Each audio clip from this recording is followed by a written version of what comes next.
Today I'm going to be showing you how to make a Braggot, which is a beer-mead hybrid. I'm going to be using a slightly modified version of Ken Schramm's Braggot from the Complete Mead Maker. For this 1 gallon recipe you will need 2 pounds of honey, 15 grams of Cascade hops, 2 grams of Fermentation, half a teaspoon of bentonite, and half a pound of light malt extract. For our first step, we'll need to sanitize all of our equipment.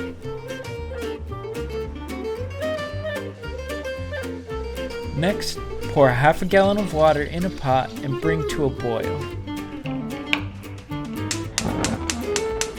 While you wait for your pot to boil, measure out half a pound of dry malt extract. Then measure out 15 grams of Cascade hops. Once your water is at a boil, turn off the heat and add your dry malt extract and hops.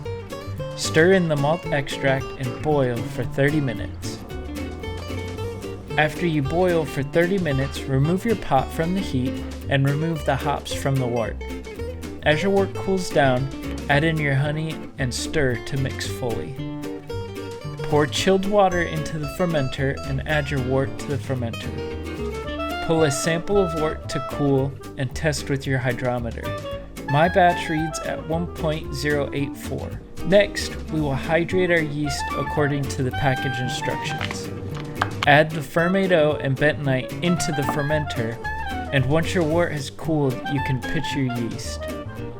Now just add your airlock, and we'll keep it at room temperature and move it to a dark area to ferment. Log all of the recipe information into your homebrew journal and wait about 5 days for fermentation to stop. I racked this into a smaller container for 1 week to clear before bottling. Once I was ready to bottle, I measured out 20 grams of corn sugar for bottle priming. I mixed this with hot water and added it to a sanitized bucket. Then I mixed my Braggot into the sugar so the yeast can create CO2 in the bottle. Then I bottled from that bucket, which gave me around 9 12-ounce bottles. Once capped, allow the bottles to sit at room temperature for 2 weeks for the CO2 to build up in the bottles.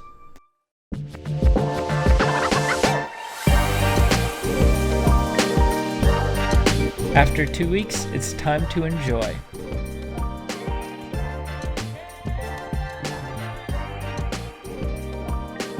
Here are the final measurements from this brew. If you have any other questions or want to see me make a specific style of mead, leave a comment down below. Make sure to follow me on all of my social media at Thorn Meadery, and keep on homebrewing.